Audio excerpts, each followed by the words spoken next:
Good morning students.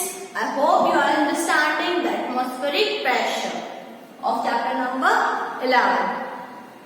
इस lesson में हम एटमॉस्फेरिक प्रेशर के बारे में ही और थोड़ा सा पढ़ेंगे.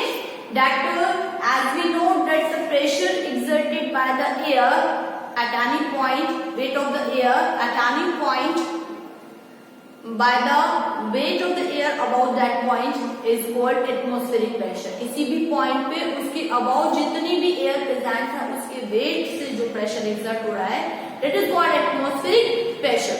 So if we take the if you want to know the atmospheric pressure at sea level, then the atmospheric pressure at sea level is about 100 kilopascal.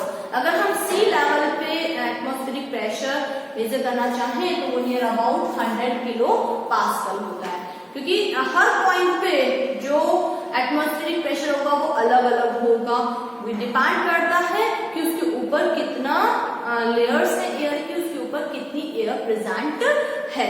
Now the device to measure the atmospheric pressure, अगर हमने कहा है कि हम इतना atmospheric pressure है तो device जो कि इस एटमॉस्फेरिक प्रेशर को मेजर करता है that is called barometer. The device to measure atmospheric pressure is barometer, उसको हम बैरोमीटर कहते हैं.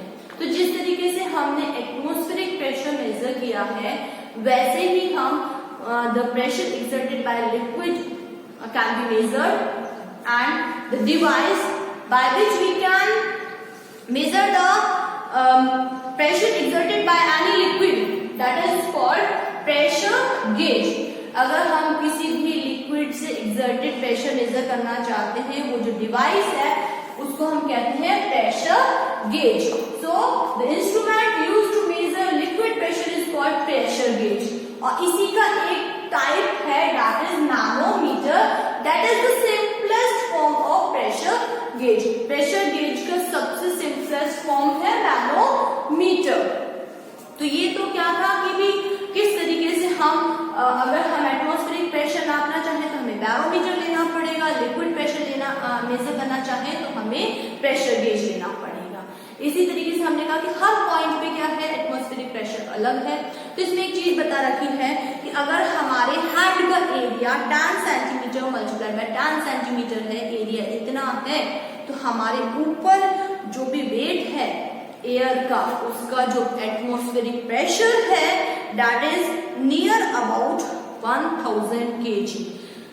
मतलब ये समझ लीजिए कि हमने एक तरीके से अपने सिर के ऊपर 1000 kg का वेट रख रखा है. वो 1000 kg का वेट की वजह से जितना प्रेशर हमारे हेड पे लग सकता है उतना ही प्रेशर इस एटमॉस्फेरिक प्रेशर का है. सो now as I told you there are some applications of this atmospheric pressure. इस atmospheric pressure के बहुत सारे applications हैं. There are different activities or different things that are possible due to this atmospheric pressure. बहुत सारी activities हैं ऐसी, बहुत सारे ऐसी काम हैं जो कि हम सिर्फ और सिर्फ एटमॉस्फेरिक प्रेशर की वजह से ही कर सकते हैं. अगर एटमॉस्फेरिक प्रेशर ना हो तो ये जो काम है या ये जो एप्लीकेशंस है वो इम्पॉसिबल है. Let's discuss these applications. That what are the applications of atmospheric pressure?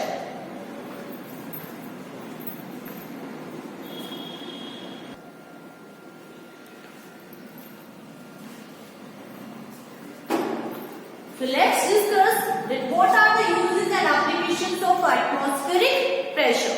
First is the drinking of water, fruit juice or a cold drink with the help of a straw. अगर हम cold drink या कोई भी चीज जो है liquid है किसी स्ट्रॉ की हेल्प से पीने की कोशिश कर रहे हैं. First of all we dip this straw in the liquid and we suck the air of the straw. जैसे हम उसको सक करते हैं we first of all remove the air of the straw. जैसे हम लिक्विड को सक करने की कोशिश करते हैं सबसे पहले उस स्ट्रॉ के अंदर की जो एयर है वो रिमूव हो जाती है and we see that the liquid is moving in the straw. जो लिक्विड है वो उसमें मूव करना, अपवर्ड डायरेक्शन में मूव करता है. Why it is happened? Why? Because when we suck the air, जैसे ही हमने एयर को सक किया, there is a difference in the pressure of air inside the straw and outside the straw. जैसे हम उसको सक कर लेते हैं क्योंकि वहां पे एयर नहीं है, वहां पे बहुत ही लो प्रेशर क्रिएट हो जाता है. But outside the straw, lots of air is present, so the atmospheric pressure or the air pressure is more. So this more air pressure pushes the liquid into the straw. ये जो बाहर का बहुत सारा जो एयर प्रेशर है वो उसको पुश करता है, जिसकी वजह से ये जो लिक्विड है वो स्ट्रॉ के अंदर मूव करता रहता है.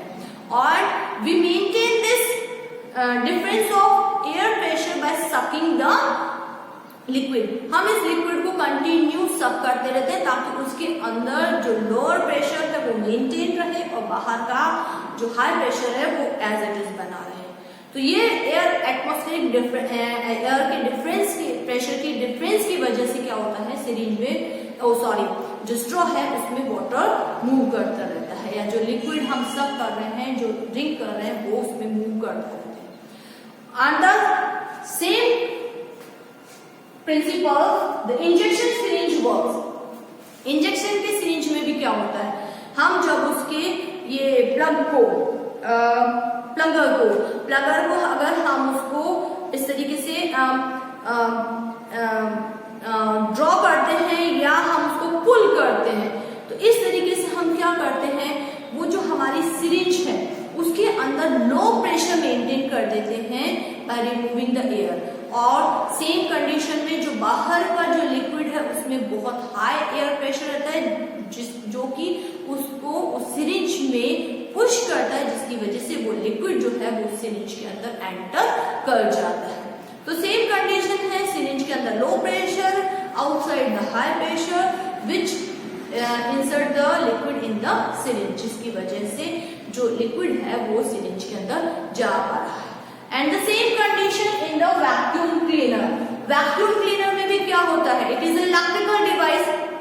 इसमें इलेक्ट्रिसिटी के यूज से जिसकी मशीनरी है, it maintains a low pressure in the machine. इसके अंदर बहुत ही, जैसे इसका फैन घूमता है वहां की जो एयर है वहां रिमूव हो जाती है, जिसकी वजह से वहां पे इतना लो प्रेशर एरिया मेंटेन हो जाता है कि बाहर वाला जो हाई एयर प्रेशर है उसकी वजह से जितने भी आसपास के डर्ट पार्टिकल्स है या डस्ट पार्टिकल हैं वो इस एयर प्रेशर के साथ उसके अंदर जाते हैं, वैक्यूम क्लीनर के अंदर जाते हैं.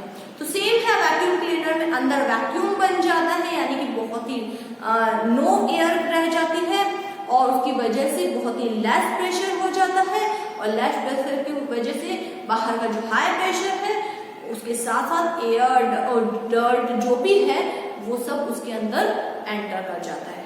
And in this way we clean the dirt. हमारे आसपास की जो भी डर्ट होती है हम उसको क्लीन कर देते हैं. तो ये सारे एग्जांपल्स किसके हैं, एटमॉस्फेरिक प्रेशर की वजह से, जिसकी वजह से हम डिफरेंट एक्टिविटीज कर सकते हैं.